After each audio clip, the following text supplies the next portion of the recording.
you don't want to look at fear as an opportunity to excuse yourself. You want to look at fear as an opportunity to be yourself, you know, and it's different. And you might be scared of things that other people aren't scared of, but that's part of you being you.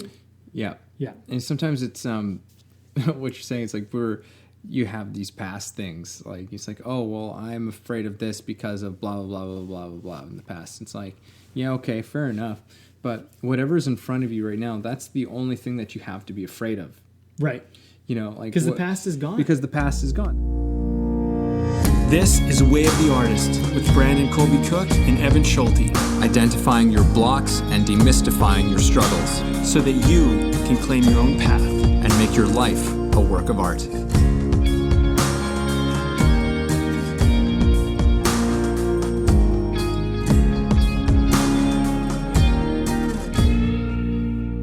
I was tempted to do it, but I'm not going to do it. What were you going to do? We're all going to die! And then you did it. Yeah, and then I did it anyhow. I didn't want to lead with it. No. Know. I kind of just baited you into doing that, setting me up, actually. So that was all for my own entertainment. Hey, that's good, man. You got to entertain yourself because you're going to die. That's right. Yeah, that's what this title of this episode is. Yep. We're all going to die. We decided we'd have a little fun with it, but in some ways it's actually kind of meaningful and kind of on point. Yeah, it's it actually kind of quite beautifully encapsulates a lot of what we're here to talk about. So, but there is a certain degree of misdirection. We're being a little cheeky with that one. But one of the main things that we're really talking about here in this one is we've gotten interested into having a conversation about fear. Yeah. Having a conversation about fear, having a conversation about worry, which is something, I mean, everybody deals with. Certainly artists do. There's a lot of kind of worries. There's sometimes less predictability. There's less comfort and safety when someone goes into an artistic field. So, I mean, everything that we're going to be talking about we're hoping will be valuable for artists, of course, but I mean, because sometimes when artists go into the eye of, not necessarily the eye of the maelstrom, not the eye of the storm, but the eye of the maelstrom, you know, of kind of the chaos of some of these things, like uncertainty, like all these things. This is something that artists deal with regularly and perhaps slightly more than people in other fields who have chosen like sort of other paths and things. And again, that's not to, I don't mean that to say that to demean anybody's life. It's like, oh, well, you don't know worry and fear like an artist does. I wouldn't suppose such a thing. That would be very arrogant of me to say so, or us to say so. Well, I don't think I think that going down the artist or entrepreneurial path, you're going to face a certain kind of fear that people who say don't go down that path are not going to face. They may face other fears, but I mean, that's not really the point. The point is that we all have fear, and and fear is just kind of a given. It's like one of those things, like you're going to die. Like you're going to get scared. You're going to die. It's going to happen. It's like, but the thing is about death, I think, just to get on this thing, it's like, why is it called this? It's like, you're going to die, and you figure that out at some point. And then you accept it. Mm-hmm. Like, you kind of get to a point where you go, okay, well, that happens. People die. Like, we all die. I get it. Okay. And then you don't think about it anymore. You just kind of go and you start living your life. And actually, the more you forget about the fact that you're going to die is actually often what stops you from living your life. Mm-hmm. It's usually when people realize that, shit, I'm going to die. I'm running out of time. I better go do things. I better go kick off this bucket list or whatever. Yeah. And in those moments of, like, I'm going to die, I need to live. So the reason why, in a lot of ways, this is called we're all gonna die. You're all gonna die. not me, us. though. Yeah, not us. We're yeah. But I think the thing is that the fact that you're going to die is part of what makes you live. Yeah. You know, and the thing is you could take this with fear or anxiety or worry. The fact that you feel fear or worry or anxiety is part of the reason why you feel alive.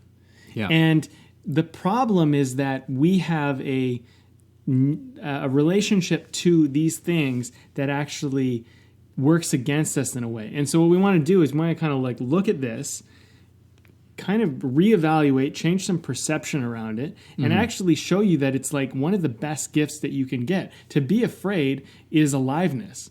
But if you look at it as like, I'm going to die, I'm afraid I'm going to die. You know, if you keep pairing it to death all the time or pairing it to the worst outcome, you're going to keep taking this wonderful gift you're given and you're going to make it rob you of joy and rob you of experience. So we'll get into it. We'll work this out. Yeah, and with any emotion that we experience, you know, that you had mentioned this earlier. It's like today we're keying in specifically more on like fear and worry and these kinds of things, typically because these are trouble areas for most of us. Right. You know, like, and people even call them negative emotions. Yeah. Which, by the way, there are no negative or wrong emotions. Yes. But it's like we have judgments. I know, and sometimes it's like I remember hearing someone say that. It's like there are no negative emotions, and you go, yeah, like sure, whatever. Yeah. I would rather be, you know, super happy about things all the time. But I mean, it's like this is a different rabbit hole, but I mean, we need to have all emotions to know the difference between emotions. Yes. You know, like otherwise without fear, we wouldn't know joy, you know, like and vice versa. So this is really, when we say that fear brings us a kind of aliveness to our lives, which is kind of a weird thing. And also it's interesting that we called this one, We're All Gonna Die, because while we're not necessarily keyed in specifically on death for this, it's not really entirely what it's about. It's just, but death is one of those things that carries a lot of fear around it, right? Yeah. And so it's well, I think also, I mean, I don't mean to cut you off, but I think fear and death, that's the whole thing in the beginning. I mean, that's where fear initially comes from. It's like you need to feel fear so that you don't die. Yeah. You know, fear actually stops you from dying. So if you looked at any time you went and got scared, you'd be like, great, I feel scared. This means I'm saving myself from potential danger. Yeah. If you were in nature and you just had that perception, you might look at it and go, great, the moment I feel fear, my system, my body, my soul, spirit, whatever you want to call it, is catching on and going, hey, this could be dangerous. This might not be good for you. This might get you in trouble. And if it ended there, you'd go, great, thanks very much, fear. I'll see you later. And you'd go the other way and you'd do the other thing. Or you would walk into it knowing and being hyper aware and sensitive to what could go wrong. And you'd look at fear and go, great. Could you imagine if you didn't have fear? Yeah. Could you imagine the danger and the trouble you would get in? I mean, you would literally stand on the edge of a building, lean over it, and possibly fall off or slip. Or you would walk down a dark alley, or you would do things that would literally put you in harm's way and nearly kill you or kill you. Yeah. Because you didn't have that sense in your body to go, hey, pay attention. There's trouble. Yeah. Right? There's a potential issue here. So if fear ended there, it would all be good. But the thing we're talking about is fear, for most of us, doesn't end there. Yes. It starts there, and then we make it into more. And so we want to talk about how we layer it and how we do all that other stuff. Because this is a big thing that Evan and I have been realizing about how we in our own lives worry and get scared and feel anxiety. And we started to realize is like, wow, like this is way in which this gets done. Yeah, and that there's maybe I think for myself, I mean, as we were getting into what we were going to talk about today, was some really interesting shifts for me, just about changing my own relationship with fear and with worry and what that's really all about. And so hopefully we have some stuff here for everybody that will be really good. I think we got some pretty good stuff coming down the pipe. There's probably going to be a couple of surprises in here. I'm sure there typically are. Well, okay. So I mean, just to start off, let's start with this basic. Can we all agree on this? That we all know we're going to die. So we all have a kind of a sense that we want to live, right? We want to stay alive for whatever reasons. We have our reasons, but we want to stay alive. And so then fear initially was created so that we would protect ourselves from potentially dying or going into danger or getting hunted or whatever the thing was, right? Yeah. So that's why fear exists in the first place. It happens, it's almost an autopilot thing that happens in our body. It's been built in us through centuries, like through forever, millennial, whatever. Mm-hmm. And so we are this animal that feels fear at this point. And all animals, all mammals, we all feel this sense of fear. So that keeps us alive. So if we can just agree on those two things, fear keeps us alive. We all know we're going to die. First of all, before we get into anything about fear, what is wrong with that? Mm-hmm. Right? Is there any problem with that? Do you not want that? If you had the choice to be like, no, I don't want to be scared. I'll tell you what, people who weren't scared died and their ancestors did not pass on and they no longer exist anymore. Yeah. If that occurred.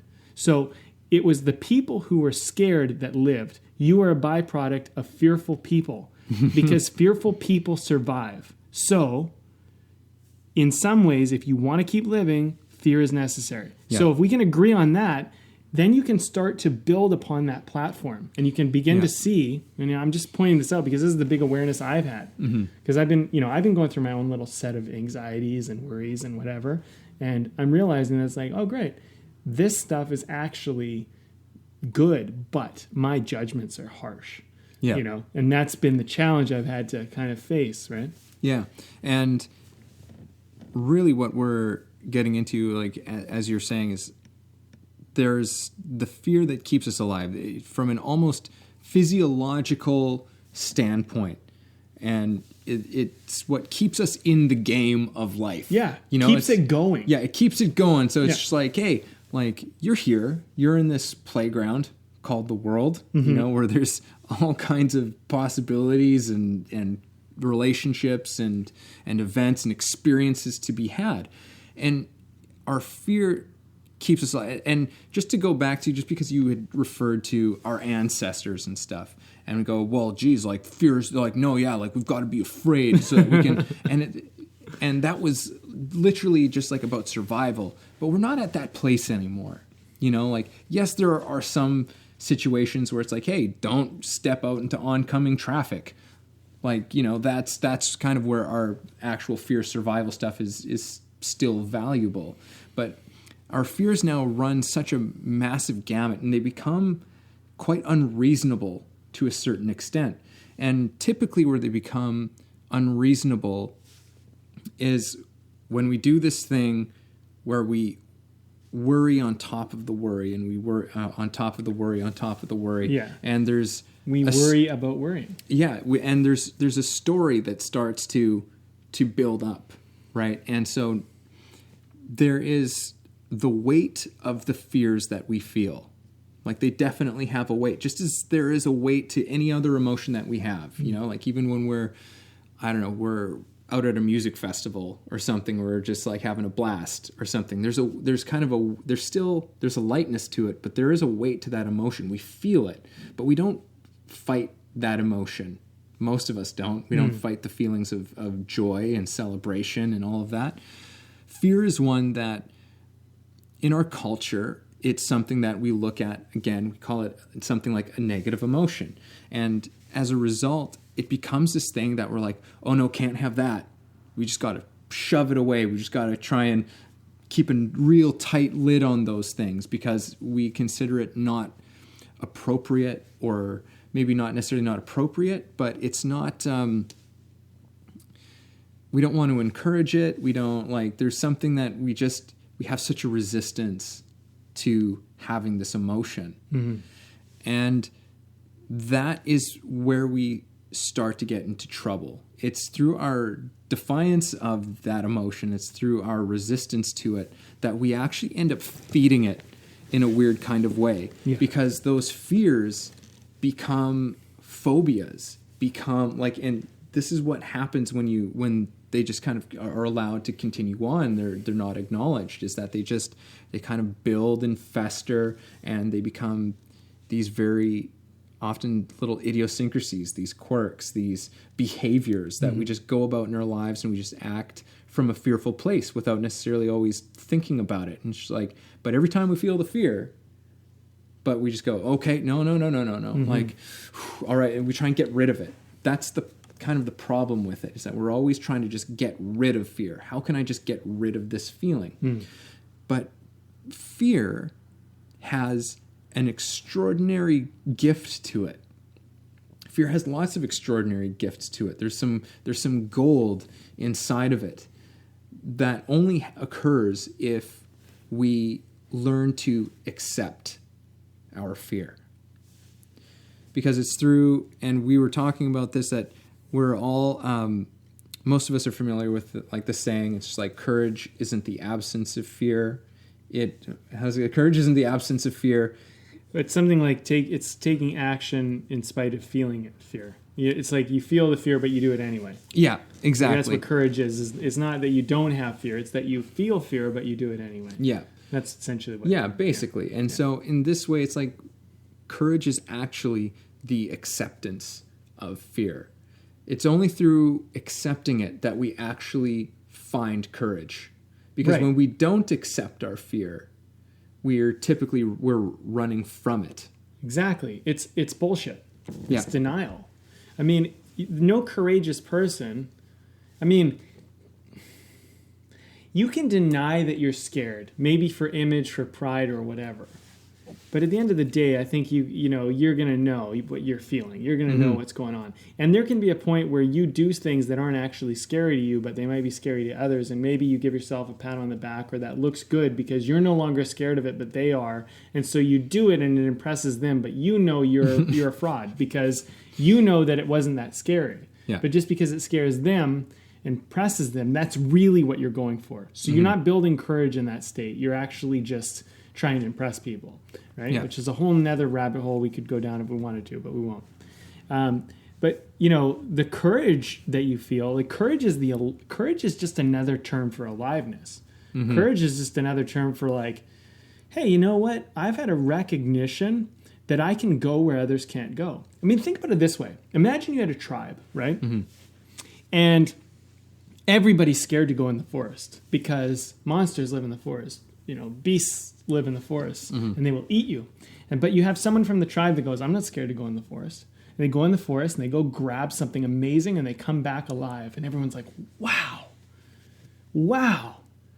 Not only was he not scared or she not scared, but they went out, they got something of great value and came back. Maybe I could go out there too. And then people might go out there. So leaders are often courageous because they are willing to venture out into these things, and courage is this aliveness. It's where the rewards of life are given. Yeah, into these unknown territories, right? Like in your... So let me finish, though. Yeah. After the whole tribe goes out into the forest and starts to see that it's not actually that dangerous, they're no longer scared. The whole tribe is no longer scared. Then the tribe now must face their new fear. And the leaders of the tribe will be the ones that are willing to go and be courageous and venture into the unknown and explore, and there is a exploration with fear. I mean, there is a part of the known.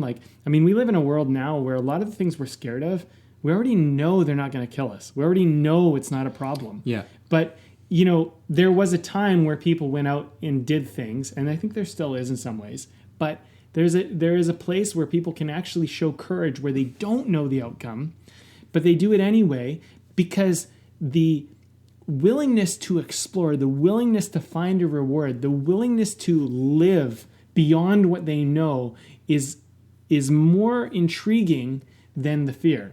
And I think for an artist, this is kind of what you're doing a lot of the time. Yeah. You're kind of trying to go into the unknown where other artists haven't gone soon. And then, you see like a Heath Ledger, and then everybody's trying to do the Joker. You know what I mean? Everybody's trying to do what they did. But these actors went and did something that they didn't know. And then once it's done, everyone goes, oh, I could do that. But it's too late now in a way because now we already know. And so if you really want to be a cutting edge artist, in some ways you have to be that leader of the tribe. You have to be that explorer that's willing to go out. Yeah. To journey out into the forest, not knowing what's out there. Yes. And discovering what's out there, Right. and coming back with Right. whatever it is that you found. Yes. You know, that you've gone like, oh, look, I found this. This is kind of interesting. Well, and just the coming back is people don't realize that. You know, like there's a part of it. There is just, a coming back that's always involved with Yes. artistry. And that's what artistry is, though. Artistry is, I go out into this world that you don't normally go, and I bring something back to you that you can relate to because you knew me in a way you feel you knew me before and after. And if you look at movies, that's what a movie is. A movie is you get to see the character before and after. You get to see them before they leave the tribe, and then you actually get to see them go out on their journey. But a good movie actually gets you to kind of experience what the tribes people experience who never saw them on the journey, which is they're a changed person. I don't know what you did out there, but you are different, and I like it. And so in some ways, the tribes go, just because of who you are now, just because of the way you're being, the air in your way makes me want that in myself. So I am going to go do that. And we tell story after story after story about journeys because we're so great now, like in a way, we're so smart. We can learn through osmosis of just hearing a story. Like children will hear a story, and I know this from my niece and nephew. They will hear a story, and that will actually make them begin to see the possibility in the story. Like it's like there's this story I read my nephew the other night, right before he went to bed. It was a story about a little turtle that needed to go to school for the very first day, and he's 3, so you know he hasn't gone and done that yet. But I could see him, and you know we were talking about it as we're going through it and talking about the pictures and whatever, and I could see him, and just in the way he was interacting with me, I don't know what's going on for him particularly, but I could see him going, yeah, I could go on my first day of school, and I know what to expect, and I'm kind of ready. You know what I mean? Yeah. And so in a way, that's why you read kids' stories, because in a way they go, oh yeah, the first day of school is scary. You know, this little turtle is scared and all of that. Yeah. And then they start interacting with some of the other animals and people that are going and whatever. In many ways, we don't really stop there. You know, Yeah. it's just like we start to get into more complex stories that we get. You know, we see. I mean, that's really any movie you go into. It's like there's hopefully some kind of humanity to it that we relate to, something that we see that sparks something within us, and there's almost any good story always includes the facing of some kind of fear, right? You know, of something being brought to the surface and that now has to be challenged, Right. And I guess this segues nicely into part of how we can reshape our relationship to fear, which is that fear in some ways is actually kind of a really great life friend, not just in the fact that, as we said, it will save your life and keep you from doing something that could kill you, or at the very least, if you look at like extreme sports people, it's like, okay, I'm going to do something very dangerous, but I'm going to plan as much as I can to make sure I get through this safely, right? But the other component of fear is that fear kind of creates a lot of fun in our lives, like, and I guess that's like exactly what extreme sports are kind of an example of that. But I mean, even in the things that we consider as maybe mundane or trivial things in our lives, right? Like I was sharing with you, like I just got a new car, and I was on my way to go and talk to the dealer about this car, wanted to get it and all this stuff, and I'm like, okay, well, I'm going to make my offer. Are they going to accept? You know, and so there was this thing. I'm like, oh, now I'm compounding my worries, right? It's like, okay, well, what if they don't accept my offer? What if they want way above what I want to pay, and I don't get to go in now? Like, and now there's all of these things that have created like this massive fear, and really all I had to do was just go, okay, well, just look, I'm got some nerves. I'm a little bit worried about doing this negotiation. I'm a little bit nervous about this, and just being like, okay, I'm nervous about this, and it's being and just instead looking at it from a sense of this is just what I'm experiencing right now.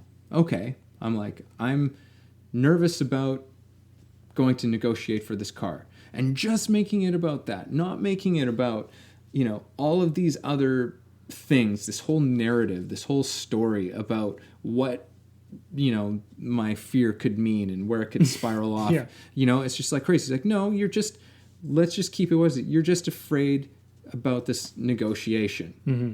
Right? You just got and then from there, it wasn't so much like I was afraid anymore. I was actually kind of had more of an excited anxiousness to it. It's like, okay, yeah. Like I kind of want to just get in there and just start talking. Like I just want to get in there and start negotiating, and through that experience, I actually started to really enjoy it. I started to really get into it, and I was like, oh, okay, man, like this is actually kind of fun. This process went from something that was causing anxiety to something that was really quite thrilling at the end of it. And it's just a flip on it and not making the fear more than it is. And that's really fear stepping in to be like, let's make this exciting. Yeah. Let's make buying your car a little more exciting. Yeah. Than rather just like, all right, can I just get that for this? Yeah, okay, there you go. Like it's just yeah. I mean, whatever. Where's the movie in that? Yeah, where's this? Where's the scene in that? Right? I mean, that is the thing. I mean, if our lives are just these boring little like things, I mean, it would just be mundane. We would just have to keep amping up the stakes. Here's the thing. This is another realization that I had, was that if I'm scared about this, or I'm worrying about this thing that I'm worrying about right now, whatever it may be, let's just say it's not having enough money. Okay, so I think, I know, I get all the money. I just, I get all the money I need, and then I resolve it. Well, what ends up happening is I end up relieving that worry for a little bit, and it's great, it feels wonderful, and I think I've done it. But then what ends up happening is, and I don't catch myself doing this, but this is what we do, I start worrying about, but what if my stuff gets stolen? Or what if I get sick? Or whatever. So here's the thing. Or somebody else gets sick. Exactly. It's... And so then the way we worry in this moment, or feel afraid in this moment, or feel anxiety or whatever in this moment, is always how we'll do it. And because that is how we do it, we will always find a way to do it. So, our pursuits of trying to escape it, of trying to get rid of it, it's a double-edged sword. It's not going to work for you. It's a double bind, I should say. It's not going to work one way or the other. So you try and do the thing to solve it, and you'll just find another.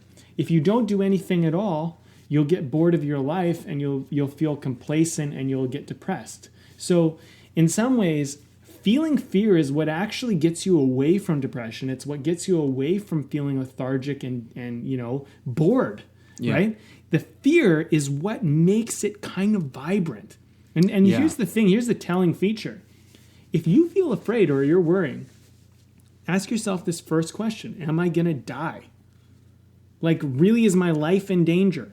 I mean, that's a great way to kind of really calibrate how much this fear is relevant. Because, look, if you're going to die, if it's going to be an instant, this is super dangerous. I could die in a moment. And that's an important distinction. Yes. If it's it has to literally be in that instant. Yeah. Because it's well, I don't know if I don't get this job and then blah, blah, blah, blah, blah. No. Yeah. You're not going to die. Exactly. That's worry upon worry. Yeah. That's when you're compounding. Yeah. You're not compounding if you're look, if I take a leap off this, 120-foot cliff into the water, could I die?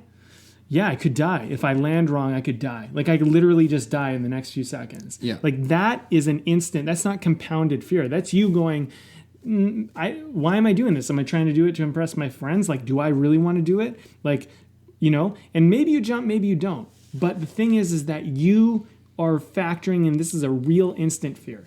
When it's a fear, it's like, well, if I don't get this job, then I won't make enough money and I'll lose my home and then I'll be homeless and then I'll start a drug problem and then I'll be addicted and then my family will reject me and I won't have anywhere to go and then and you're gonna die like fucking 17 levels down. Yeah. But here's the thing about that. That's bullshit because you'll never let it get there. Because we all actually have standards of acceptance and there's a certain point where we just won't let things happen. Once something goes so wrong, you actually get so motivated to change it that you can't help yourself. Yeah. And some people, they just assume they're like, oh no, I'm gonna do it. And I'm gonna make an argument, and people can disagree with me, but I'm gonna say this. Most people that have gotten themselves into really serious trouble, they're probably it's probably a few things. One, they're either in super denial. They're denying, and what ends up happening is they keep kind of putting themselves into worse situations by denying. This means they're not feeling, they're not checking in. Maybe they're numbing themselves out with some type of drug or whatever, and that's actually stopping their own system from being able to tell them, hey, stop, you're in trouble. And you might see this with an addict, right? Like a drug addict. They end up kind of, they keep going back to the heroin or something. And the heroin masks the feeling, and then the feeling gets covered, and boom, and they get caught in a loop. That's a trap, and it's a downward cycle.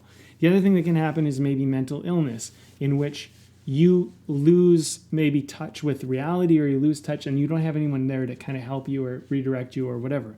The third way, which I think is the most common, where people get themselves into self-destructive things, is you actually want to self-destruct.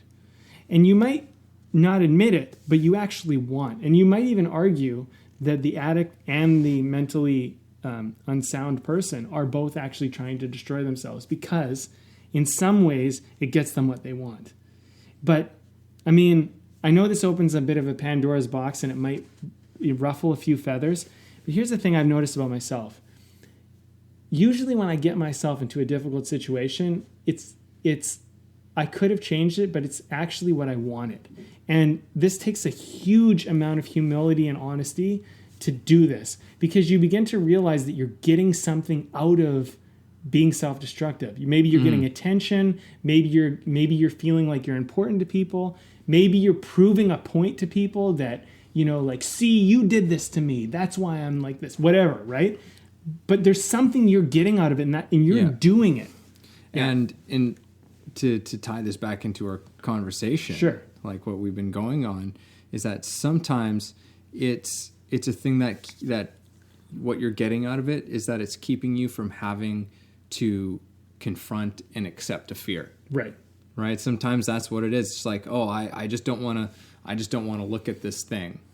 And so I can just do this and it makes me feel, in this way, and I'll just go about doing these things instead, and I'll just distract myself, numb myself, and never have to deal with that. Right. Never have to confront it.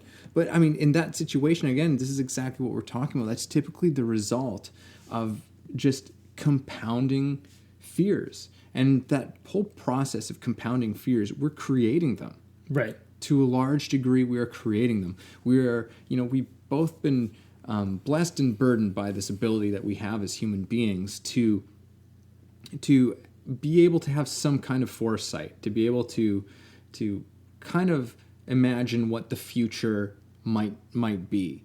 But nothing is ever certain, and so often our minds go into the really like horrible situation, right? It's like, oh no, if this happens, this is going to happen, this is going to happen, this is going to happen. Very often I've had situations where things didn't go my way to begin with, and then later on it's like, wow, that worked out amazing.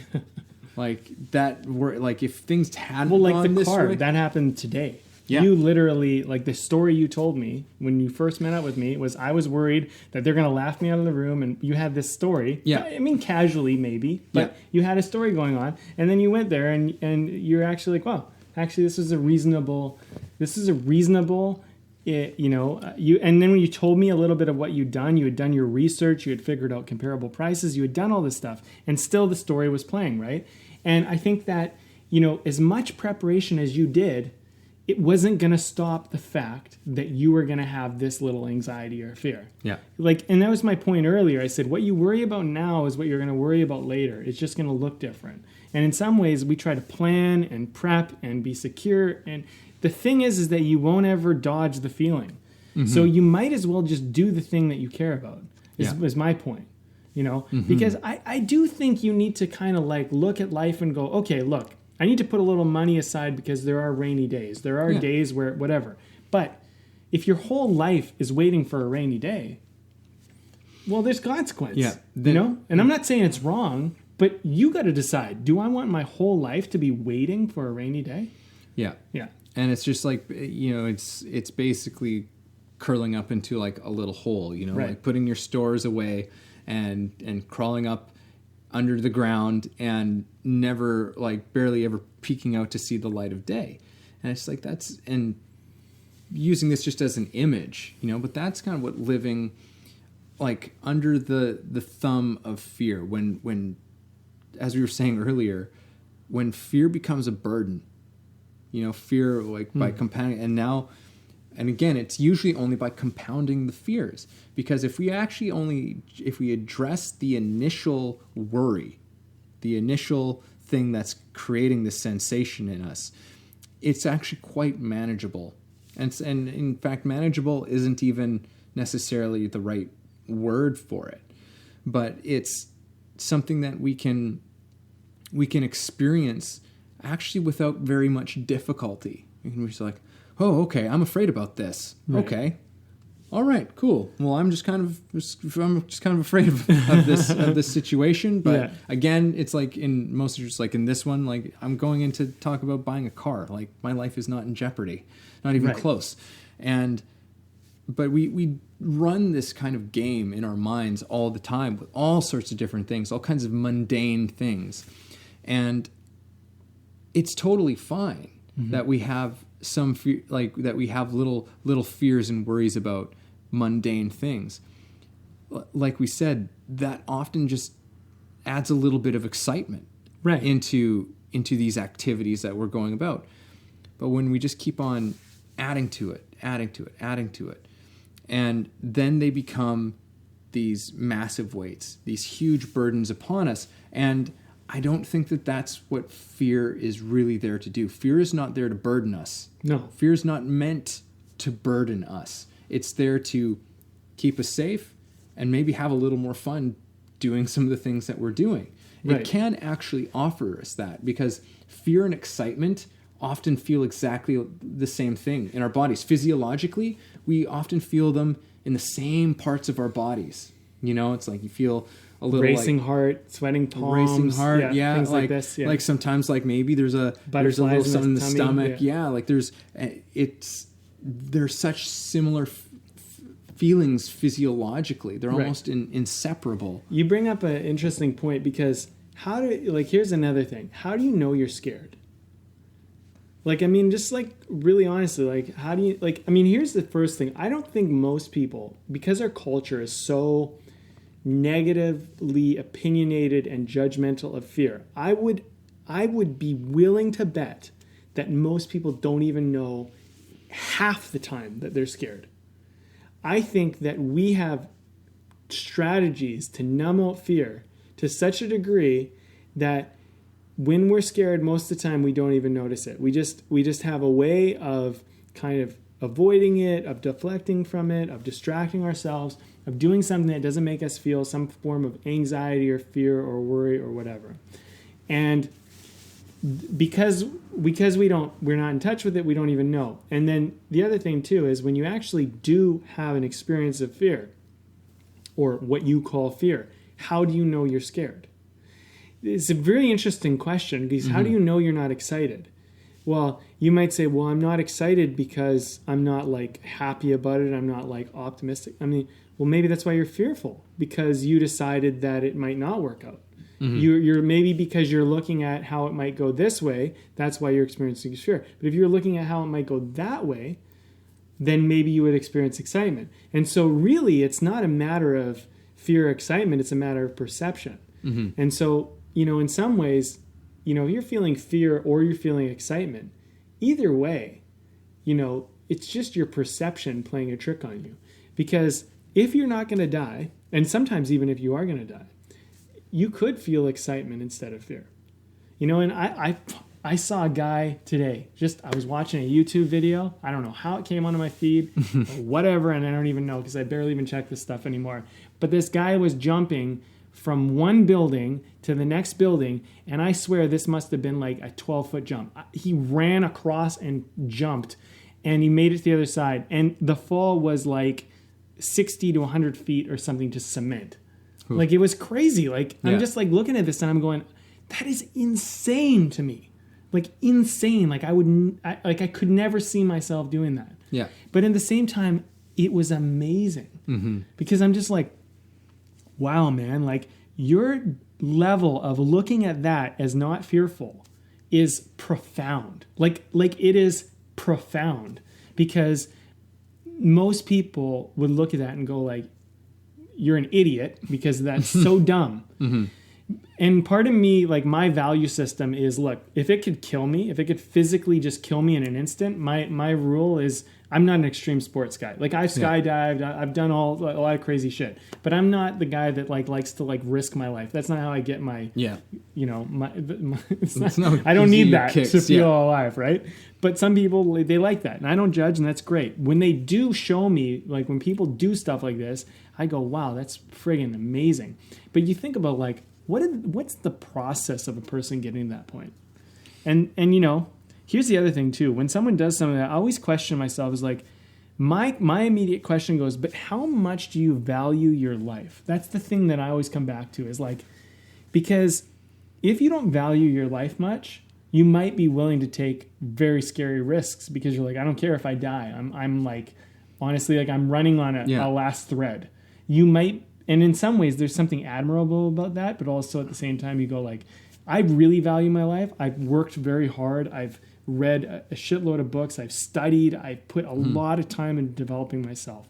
So to risk my life on a jump is silly to me. It's a silly risk. Yeah, and to do certain things.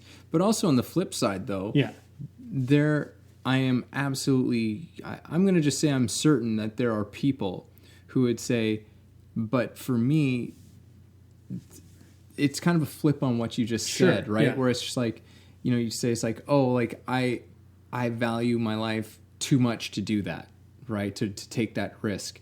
And there are people who would say, I value my life too much to not take that risk, right? So it's like, it's all different strokes for different folks, man. It's all perception ultimately, which is the point, though. Yeah, and we talk about and this. not to judge, like not to say that I'm better or they're better, but to say like, look, we can take something like that and we can make it into something. Like that's what that person demonstrates. And it's really, and we talk about everybody has their own path, right? And you walk your own path. Nobody else knows what that is. Only you have an idea of what your path is, and even your knowledge of what that's going to look like is only partial. Right. You only have some idea of what that looks like. Again, that's part of what keeps life exciting. I think that there are these little things. There's a reason why we can't just look into the future and know how exactly how things are going to go, because that would be very uninteresting. Yes. That would be a very boring kind of life to live. Well, if we already knew, there would be nothing to fear, except that maybe you might fear, like if you knew something bad was going to happen, you might be like, I'm all worked up about, I know this is going to happen. But it's like, the thing is that part of what makes life so exhilarating is the fact that we don't know. And, I think if you follow, I think like we're fear trying, kind of comes with that. Yeah. We're trying so hard to relieve feeling all the time. And I think people, they drink and they smoke and they do drugs or play video games or watch shows or, they do all these things to try and not feel. And in a way, if you actually got to the point of total numbness, it would be horrible, And so really, it's not that we don't want to feel, it's that we have a judgment of feeling. And so we I want to feel this, but I don't want to feel that. And then we don't realize that by not feeling this, we can't feel what we want to feel. In some ways, like the more sad that you're willing to allow yourself to get, the more joy you're going to be able to feel. You know, the more you're willing to feel fear, the more potential for excitement, you know? And so it's all about you finding your balance, but it's a spectrum. And part of it's context. Like, you only know something by its opposite. You know, you know how great something is in some ways by how horrible something else is. And I mean, and one of the greatest feelings that we have in life is the feeling of conquering a fear. Yes. Right? Or facing a fear, coming through a fear on the other side. That's one of the most extraordinary feelings that we can have in our lives. Because there's that fear. It brings a state of life. And it's funny because we call it conquering. Like, yeah, screw you, fear, like on the ground. But like, fear is literally there, like on the ground, like winking back up at you, going like, yeah. Like, that's what I'm here for. I'm here. It's like, this is the game. This is the game. Exactly. You're meant to, like, I'm here for you to be, like, I'm here to be conquered. Right. This is what I'm here to, like, add some spice to your life, you know, as opposed to this attitude that we have that's just like, fear is this thing that's out there to destroy me. Fear's not there to destroy you. It's there to protect you, and it's there to add some spice. Yes. It's there to add some drama. It's there to bring some exhilaration, some meaningfulness, some, like, it has so many beautiful things to it if we learn to have a positive relationship to it. If we can start to think of fear not as a negative emotion, but it's like, fear is a positive emotion. Fear is what, like, man, that gets me excited. That gets me it gets me really present. You know, we talk about presence so much, not just us. Lots of people for a long time have been talking about the value of presence. Man, when you have fear running through you, you are so present. Oh, yeah. So absolutely present, so focused, so sharp, you know, and it's just learning to be like, yeah, okay, I'm feeling this way. And there's people who just learn to thrive in fear to a certain degree. And I think that there's one level in which people thrive, which is, you had mentioned this, which was that there are people who just try and keep themselves in a state of fear, almost in a state of overwhelm, because it keeps them motivated. You know, being scared keeps them running. Yeah. Basically. And that's not necessarily the best way to have it. I mean, it can be effective. It might give you an ulcer. Yeah. Yeah, exactly. It's like, or worse, you know, like it has its drawbacks going with fear in that way. Or you can learn to see fear as actually this positive thing, learn to accept it, and not necessarily look for it, but when it happens, when it arises, because you don't need to look for fear. No. You know, it'll come up. I mean, if you're doing your life, it will come up. Yeah. And I mean, you know, it's a couple things I want to say about it, you know, that just kind of point out to me at this moment. But it's like, Alan Watts has this thing. I'll start with this. Alan Watts has this thing where he talks about, he's a philosopher who talks about a bunch of this stuff, but he talks about fear, and he had this one thing he said, you know, fear is like standing next to a fire. You feel warm. Fear and warmth are very much similar. They're like, when you're feeling fear, it's like being next to a fire and you're feeling warm. You don't get to like make warm wrong or bad or whatever. It's like, that's what fire does. Yeah. When you're in a situation and you're feeling fear, that's what you're supposed to feel. That's what that situation does. And call it fear, call it excitement, call it just a racing heart. That's what that experience does for you.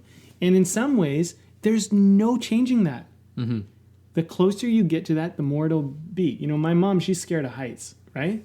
So I'm not really. Like, I have my point where I start to get scared, but I'm pretty good. Like, I can sit on the edge of cliffs and stuff like that. My mom, like, she can barely even stand like 5 feet from the edge. You know, she's kind of got that fear, right? So her tolerance level and my tolerance level are much different. But it's fine. You know, it's not a judgment. It's just that's where we at. That's our comfortability. You know, I think the thing is that when you get close to a cliff where you could see yourself falling off and, you know, perishing, your body goes, no. Like, there's a certain point where your body starts going, no, no more. And the more you get close to it, the more your body goes, no. Yeah. And this is like putting your hand in a fire. So this is the thing about a phobia. Like, it doesn't matter if you're more scared of something than someone else. That's just how hot it is for you. Yeah.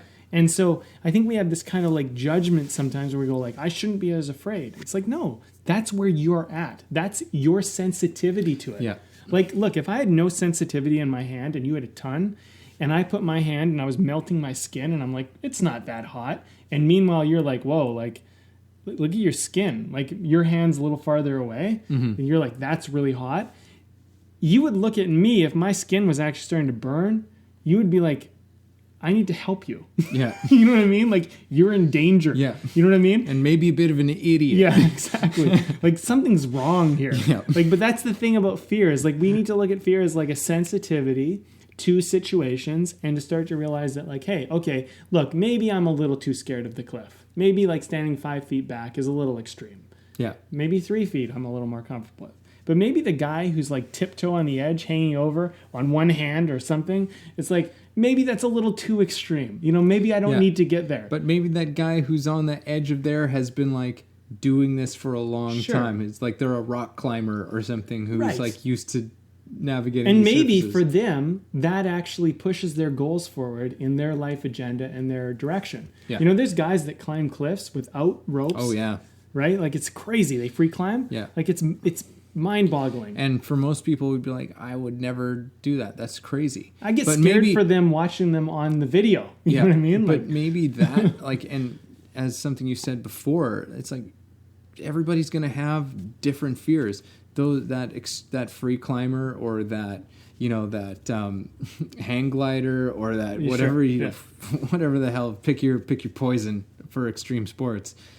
Maybe they look at somebody who stands up in front of a crowd of people and delivers a speech, and they're like, "There's no fucking way that you could get me to do that." That's a great point. That's a great point. It's like so. That's one kind of just almost so somewhat token example. Meanwhile, they're free climbing a cliff, not scared, loving that, totally excited. But then standing up in front of all their peers and talking about what they think and their philosophies might be the thing that frightens the hell out of them. Yeah. Meanwhile, someone who's a public speaker goes, man, like, if you don't rope me up with 3 ropes, I'm not even fucking climbing at all. You know what I mean? Like, and I'm not going up 1 foot. That's a great example of how fear is. It's very subjective. It's very personal, and that's totally okay. You know, in some ways, maybe, you know, I'm realizing maybe fear helps you get to know yourself in relation to the world. Absolutely. You know? Absolutely. Because, like, you know, some people aren't going to be scared of things, and you don't need to judge yourself because you're scared of them and they're not. Like, you know, it's you're different people. You're doing this differently, and that's fine. Yeah, fear gives us, like I said, like this conquering them. It's like it gives us this feeling of triumph. Sure. You know, and in that triumph, we're also learning that we are more capable than we thought we were. Right. We learn something about ourselves through those fears. And again, this is where it's just like it's like fear kind of has this dark kind of appearance to it, but it's really like this big smiling thing that's like that's winking at you the whole time, just being like I'm just here for you to like, fear's just there for us to grow. Yeah. There for us to learn. There for us to have excitement, to live to life. find our boundaries. To find our boundaries. I mean, that's part of the game of life anyway, is like, what are your boundaries? Where are you okay? Like, how far are you willing to go with this? And, you know, I was talking to a guy, an Australian guy, actually, on New Year's, and he had just got here to Canada, and we were talking about, he's like, oh, yeah, it's a little cold and stuff, and I'm like, okay. And he's from Australia, so he's used to the warmth, and I was like, yeah, you know, I've always wanted to go. I've never been to a lot of tropical places, but I'm like, you know, some things about the spiders and the snakes, like, that kind of frightens me a little bit. And he's like, yeah. And we were talking about, he's like, yeah, just shake your shoe and you do this. And to him, I was talking to him about this. I'm like, yeah, like, that's kind of normal to you. You just kind of have ways in which to deal with this world. Yeah. And you grew up like that as a kid, I bet, and that's just how you do it. He's like, yeah, you know, you just learn to shake your shoe and whatever. And I was like, you know, it's foreign to me. And I was telling him this, I'm like, it's foreign to me because we don't really have, like, for the most part, we don't really have deadly spiders or things like that to worry about. That's not a fear we'd have. If I was going out to the forest, I'd be more worried about getting tracked by a cougar or running into a bear. Yeah. Right? But over there, and you just make preparations. You maybe carry bear spray, or you do things, to make sure that this isn't going to happen. Yeah. But over there, you do different things. And so in some ways, our fears are very much just related to our environment or social structure. Yeah. If you're around a world where people are not scared of certain things, and you grow up in that world and you learn how to deal with that, you probably won't be scared of it. Meanwhile, someone who grows up in a place that's not used to those things might be scared of those things. But in their world, they grew up around other things and they're not scared of those. And, in some ways, I think that we need to kind of look at fear as just kind of this is how I've learned to relate to my environment, to my world, to my social circle. Here's another thing. I'll just add this in. A social fear. For example, if whenever you did anything wrong, your parents yelled at you and were like, "You're an idiot, you're a stupid kid," or some terrible thing like that, right? It's not so funny. I'm not laughing because it's it's no, true. You're laughing because it's ridiculous. Then it does happen. But the thing is that you might grow up into the world and then say, "I'm scared to share my ideas because whenever I did, people tore me down. I was bullied. I was blah, blah, blah, blah, blah." Yeah. Meanwhile, in another family, whenever the person spoke their mind, they went, "Bravo, bravo, brilliant. Look at this child. He's a prodigy," or "She's a prodigy." That person started to learn, hey, look, like I have good things to share, and people encouraged me. So they have no fear around sharing their ideas. Meanwhile, you do. And this is where I want to get into this, the past, where the past compounds fear, where you go, "I'm scared because my parents did this and blah, blah, blah." That doesn't really serve you that much. It might help you to understand why you do what you do, but after that, it's irrelevant. Yeah. If you get into the whole why you have been a certain way up to the point that is now. Yeah. And you go, okay, I forgive myself for being the way I have been up until now because I didn't know any better. I was ignorant. And this is why I do what I do almost automatically, unconsciously. But if you, from that point on, go, "I'm going to blame my parents for me not being who I want to be," you're missing the point because the game of life is not really about that. It's you just need to go, "Okay, great. My parents weren't very supportive or encouraging, and so I have a tendency to be scared, but the whole world isn't my parents. So anytime that I'm about to go out into the public, I'm going to, instead of seeing my parents out there in the crowd, or whatever, these kids I went to school with, whatever, I'm going to look and I'm going to not see that. I'm going to actively try and push on that fear." And you might actually end up discovering that your micro experience as a child is not at all how the world is. And that's conquering a fear.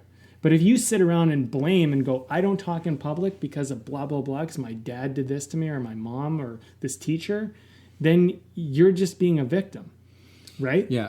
You know what I mean? And I think that's where people use fear as an excuse. They go, "Well, I'm allowed to be scared because of blah, blah, blah, because of past. And I think you don't want to look at fear as an opportunity to excuse yourself. You want to look at fear as an opportunity to be yourself, and it's different. And you might be scared of things that other people aren't scared of, but that's part of you being you. Yeah. Yeah. And sometimes it's, what you're saying, it's you have these past things. It's "Oh, well, I'm afraid of this because of blah, blah, blah, blah, blah, blah, blah in the past." It's yeah, okay, fair enough. But whatever's in front of you right now, that's the only thing that you have to be afraid of. Right. Because the past is gone. Because the past is gone. That literally, all of that stuff is, but whatever it is that you're facing now, it has nothing to do with all the things that you were, in the past that you were afraid of. You just have to be afraid of this thing. Yes. That's the thing. You can only be afraid Face of the monster in front of you, not the thousand that are behind you. Exactly. And that's just, again, the whole thing of compounding the worries. It's no, just be afraid of the one thing that's in front of you. Yeah. And deal with that. And you'll probably realize that it's not such a big thing, and you'll maybe be able to challenge it and discover the truthfulness of whatever your sort of disposition is towards your circumstance. Right? But only by, it's really about making it easier on yourself, of just being because, as I said earlier on, when you can just deal with the fear that's right in front of you for what it is and nothing more, then that's workable. That's workable and can even be some fun, as we've as we've kind of explored. Yeah. But once you start piling all this other stuff, it's like, now this is not workable. Now this is a monster. Now this is a huge monster of our own making. Yes. And we have almost no choice but to run from it. Yeah. It's great, man. Well, let's talk about this beer. Let's talk about this beer. Brr. This was your choice today. Yeah, this is mine. So this is Russell Brewing, and it's Papaya Milkshake IPA. So it's a little hoppy. It's a little bit creamy. And A little bit sweet.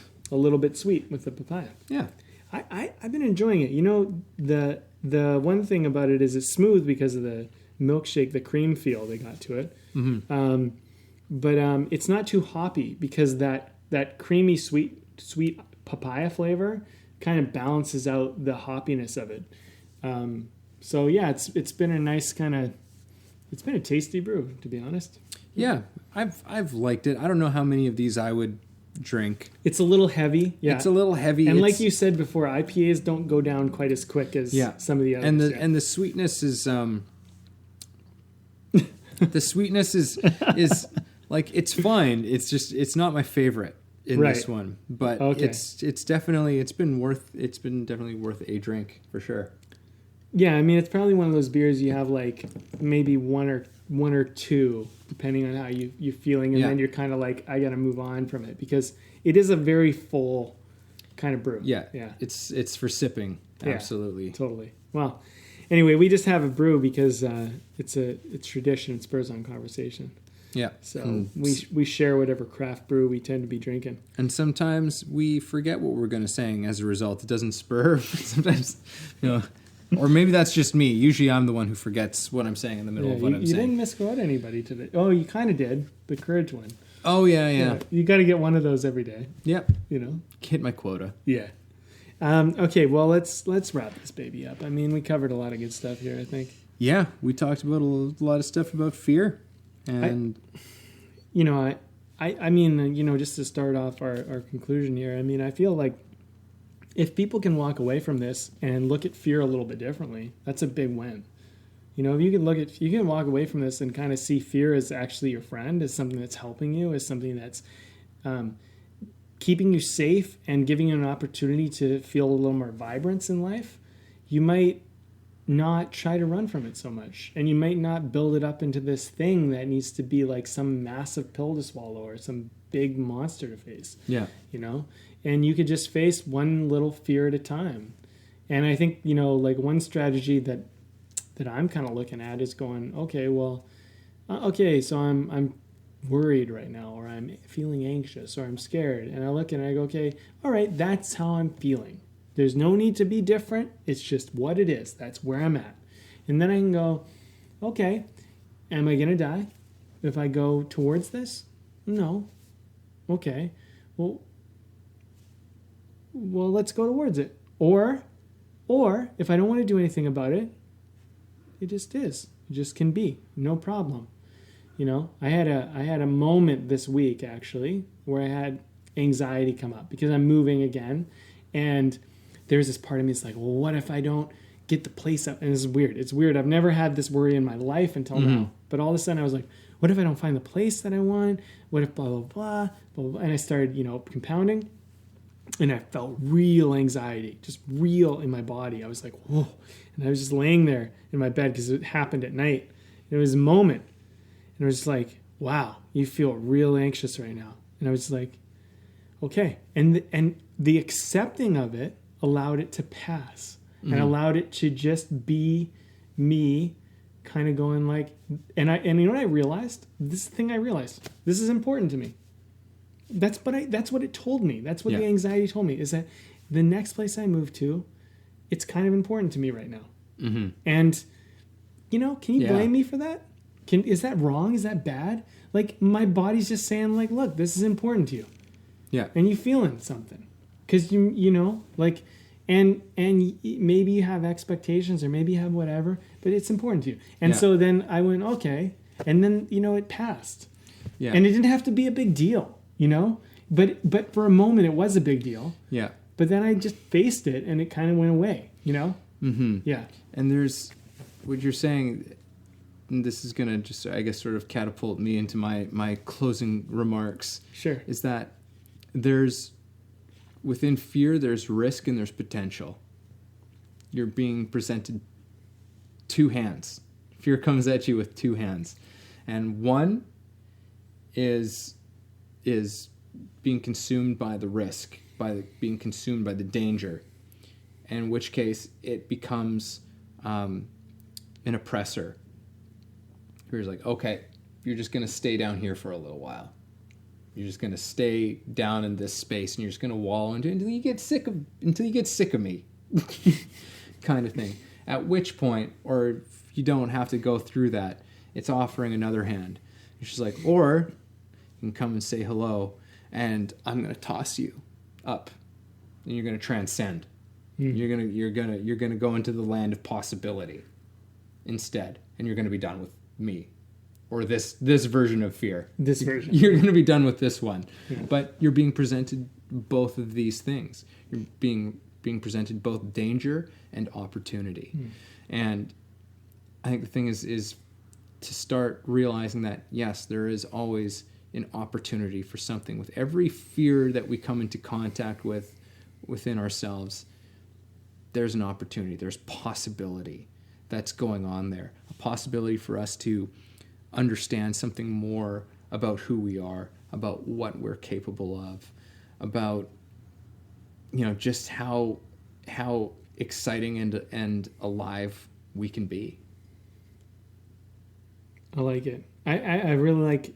I like how you pointed out it can be an oppressor, or it can be a transcender, essentially. Yeah. I think that's really. I mean that's the point of this conversation. Is like, we're all gonna die. Yeah. But we're not scared. We're all gonna die. We're all gonna die. That's right. But we're not scared. I mean, how many of us are really walking around scared that we're gonna die? Like, I have my moments where I go, shit, like, but the thing for the most part is like, maybe if you're older, maybe if you have a disease, maybe if there's something that's really pressing your life, you're starting to face the fear of death. But I think for the most part, most people are probably walking around and they just kind of go, yeah, someday I'm going to die, but I don't really think about it, right? Fear can kind of be like that, It can kind of be this thing where it's like, yeah, like, I'm going to be scared at some point. This is going to happen. So, like, I don't need to make a big deal out of it. Like, I'm living. Right. Yeah. And so I think the thing is like, maybe just to add to your point, take this away and go like, well, anytime fear comes up, just go like, it's an opportunity to transcend myself instead of oppress myself.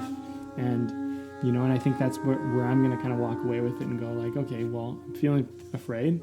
Am I using this to oppress or am I using it to transcend? Mm-hmm. And then we're all going to die. It just becomes liberation. Nice. Thanks for listening to the show. If you got something out of this, if you feel it improved your life or your journey in any way, please take a moment to subscribe, leave a review, or share the episode. You can also support us on Patreon, where we have tons of great bonuses. You are the ones that make the show possible and help us to thrive. Thank you for joining us.